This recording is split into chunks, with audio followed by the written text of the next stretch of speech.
प्यारे प्यारे साथ संगत जी, बड़े प्यार से कहिए जी, धन निरंकार जी। साथ संगत जी, आप हमारे चैनल पे नए हैं तो चैनल को सब्सक्राइब जरूर कर दें और कमेंट बॉक्स में धन निरंकार जी जरूर लिखें। साथ संगत जी, साथ संगत जी, बहुत समय पहले की बात है। एक छोटे से गांव में एक लड़का रहता था। उसका नाम था विवेक। उम्र मुश्किल से 15 साल, लेकिन चेहरे पर झलकती मासूमियत के पीछे जीवन के अनगिनत दुख छुपे हुए थे। उसके जीवन की सबसे बड़ी घटना घट चुकी थी जब वह केवल 10 साल का था।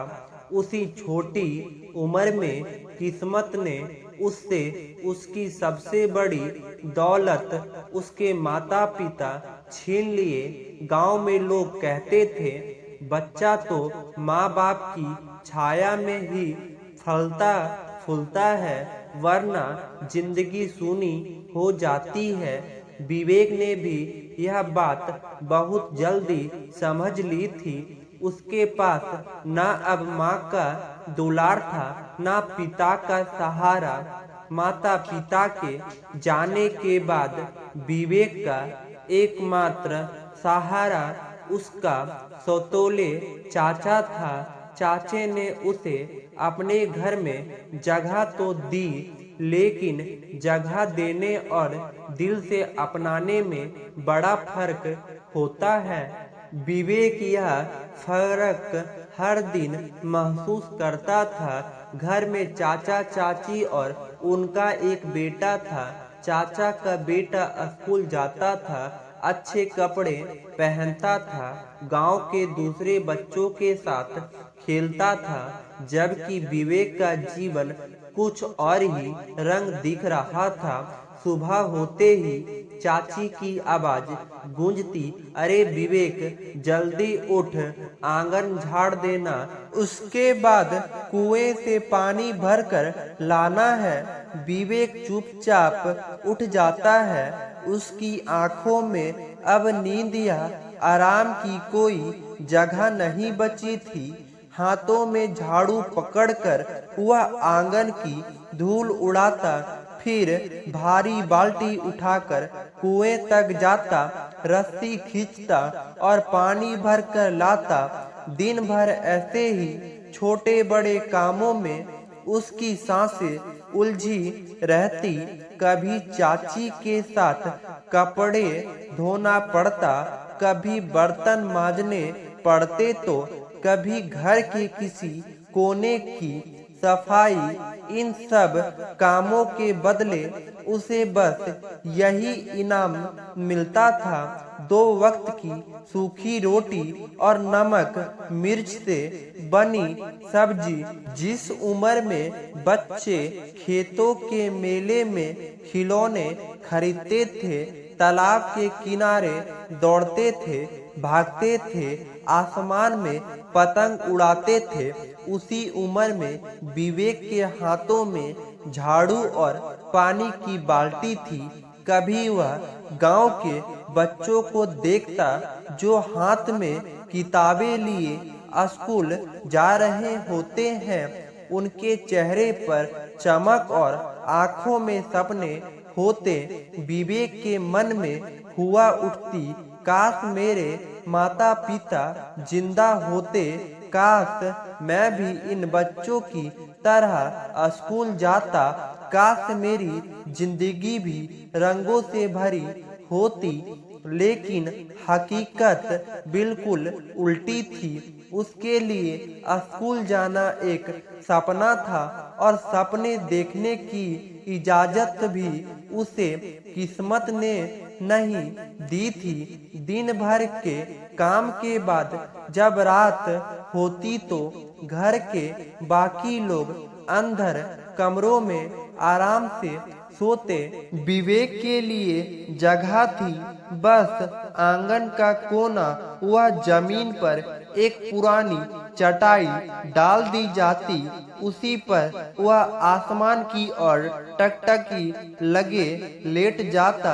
आसमान के तारों को देखकर उसे अक्सर माँ की बातें याद आती। माँ कहती थी, बेटा अगर कभी मैं तुम्हारे पास ना रहूं तो ऊपर आसमान में चमकते इन तारों को देख लेना, मैं तुम्हें वहीं से देखूंगी।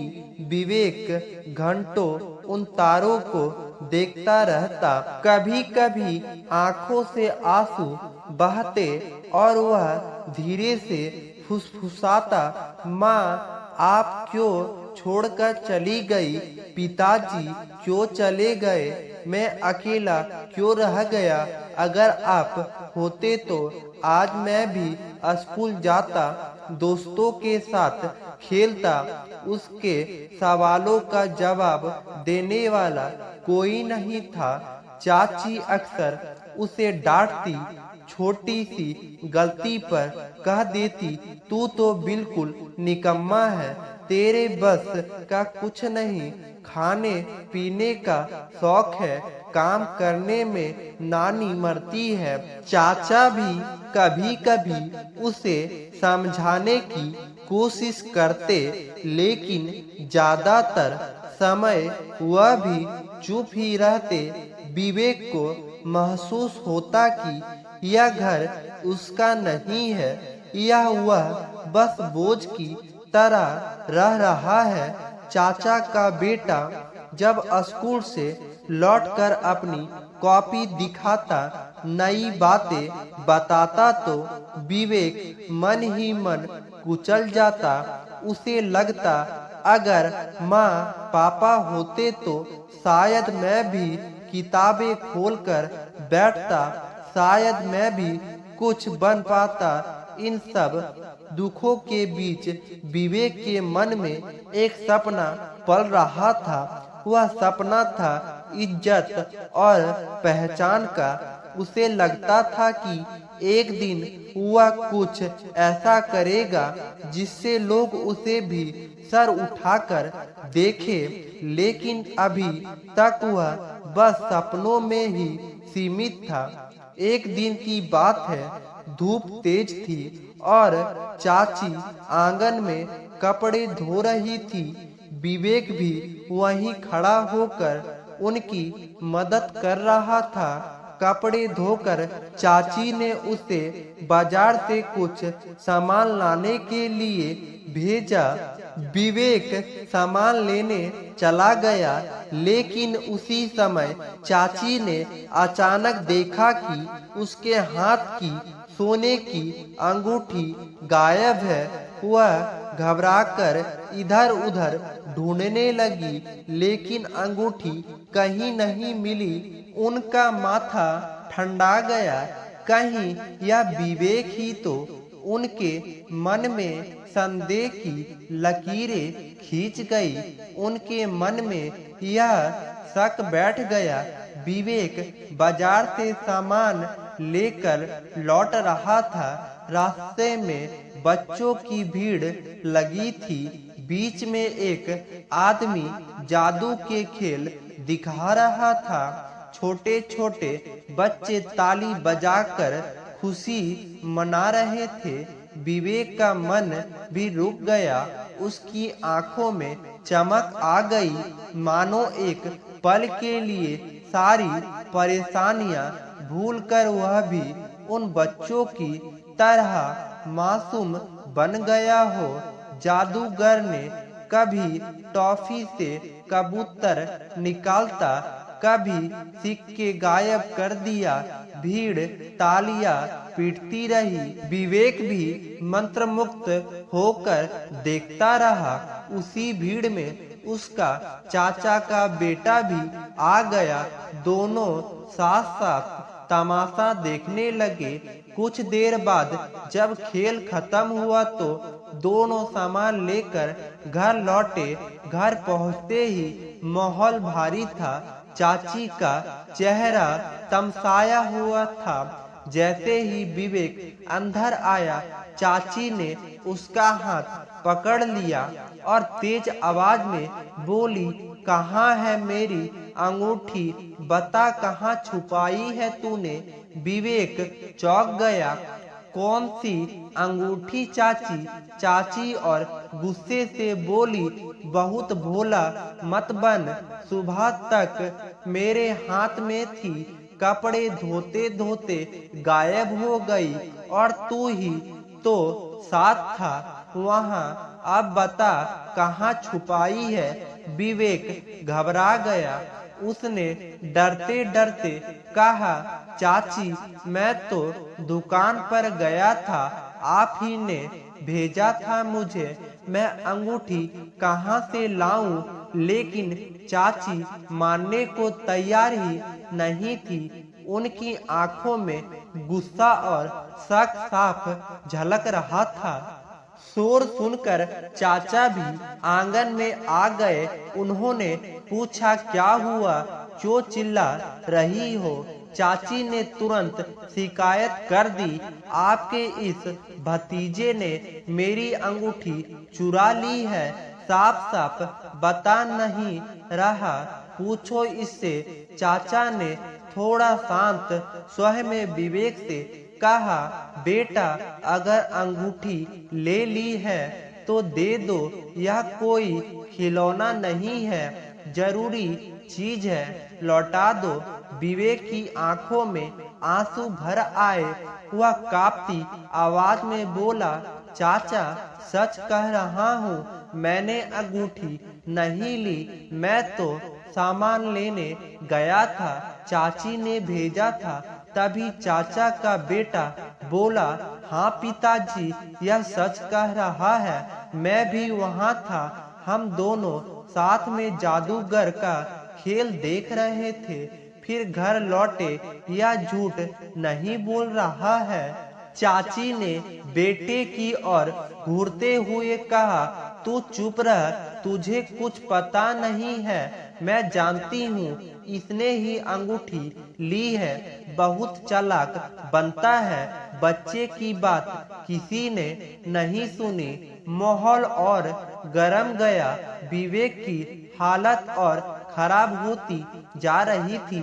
चाची ने गुस्से में कहा, अगर अंगूठी नहीं देगा तो आज से इस घर में कदम मत रखना, जा अपने माँ बाप की बनाई झोपड़ी में रह, यह अब चोरी की जगह नहीं है। यह शब्द विवेक के दिल पर पत्थर की तरह गिरे। वह वहीं खड़ा कांपता रहा। उसकी आंखों से आंसू बहने लगे। उसे समझ नहीं आ रहा था कि वह अपना बचाव कैसे करे। चाचा ने गहरी सांस ली और कहा, ठीक है, आओ एक बार आंगन में ढूंढ लेते हैं, हो सकता है कहीं गिर गई हो। चाचा विवेक और उनका बेटा मिलकर आंगन में ढूंढने लगे। थोड़ी देर बाद चाचा की नजर साबुनदानी पर पड़ी जो कपड़े धोने के पास रखी थी। उसमें ही अंगूठी पड़ी थी। चाचा ने अंगूठी उठाई और पत्नी के पास जाकर बोले, देखो तुम्हारी अंगूठी यहीं पड़ी थी, बेकार में लड़के पर इल्जाम लगा दिया। लेकिन चाची का गुस्सा ठंडा नहीं हुआ। उन्होंने अंगूठी ली और बिना कुछ बोले अंदर चली गई। जाते जाते बुदबुदाई, आज अंगूठी मिली है, कल कुछ और गायब हो जाएगा, घर में चोर को रखना ही पड़ेगा क्या। उनकी यह बातें विवेक के दिल में गहरे उतर गई। उस रात विवेक आंगन में अपनी चटाई पर लेटा तो नींद आंखों से कोसों दूर थी। उसके कानों में बार बार वही शब्द गूंज रहे थे, चोर झोपड़ी में जा, यही तेरी जगह नहीं। आंसू के उसके तकिए को भींगते रहे। वह सोचता रहा, मैंने तो कभी चोरी नहीं की, इतने साल से उनके सारे काम किए, खाना बनाया, पानी भरा, कपड़े धोए और आज मुझे चोर कह दिया। अगर चाचा को अंगूठी ना मिलती तो शायद मुझे घर से निकाल ही देते। सुबह जब सूरज उगा, विवेक चुपचाप आंगन में बैठा था। तभी चाचा उसके पास आए। उन्होंने धीमी आवाज में कहा, बेटा, अब तू बड़े हो रहे हो, एक दिन तो तुम्हें अपने माँ बाप की बनाई झोपड़ी में ही रहना होगा। यह घर हमेशा तुम्हारा नहीं है। विवेक ने कुछ नहीं कहा। उसकी आंखें झुलस गई, दिल और भी भारी हो गया। उसे साफ महसूस हुआ कि चाचा भी अब उसे घर का हिस्सा नहीं मान रहे हैं। वह चुपचाप घर से निकला, कुछ कदम चला, फिर पीछे मुड़कर देखा। उस घर की दहलीज जहां उसने 5 साल काटे थे, अब उसे पराई लग रही थी। उसके दिल में सिर्फ एक ही सवाल था, अगर यह घर मेरा नहीं है तो मैं कहाँ जाऊं? लेकिन उसके पास कोई जवाब नहीं था। वह धीरे धीरे रास्ते पर चलता रहा, अपनी झोपड़ी की ओर, जो कभी उसके माता पिता की थी। आंखों से आंसू बहते रहे, कदम भारी होते गए, लेकिन मन में एक कड़वा एहसास गहरा बैठ गया, यहाँ मेरा कोई नहीं है। झोपड़ी गांव के किनारे पेड़ों से घिरे एक सुनसान रास्ते के पास थी। वही झोपड़ी जिसमें उसने बचपन के सबसे हसीन दिन माँ बाप के साथ बिताए थे। अब वहाँ बस खामोशी थी। दीवारें टूटी फूटी, छप्पर से धूप और बारिश दोनों अंदर आते थे। लेकिन यही जगह उसकी असली थी। माँ बाप की निशानी। वह झोपड़ी की दरवाजे पर बैठ गया। हवा चल रही थी और छप्पर के फुआरे पत्ते सरसराहट कर रहे थे।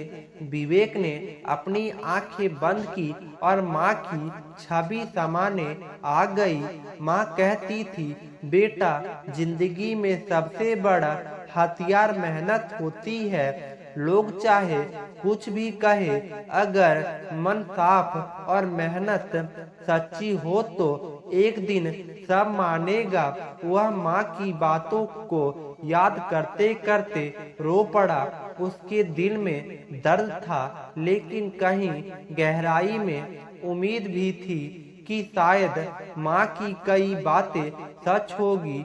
झोपड़ी के पास ही एक पुराना बगीचा था। वहाँ गांव का एक बुजुर्ग साधु जैसे रहते थे, जिन्हें सब बाबा कहकर पुकारते थे।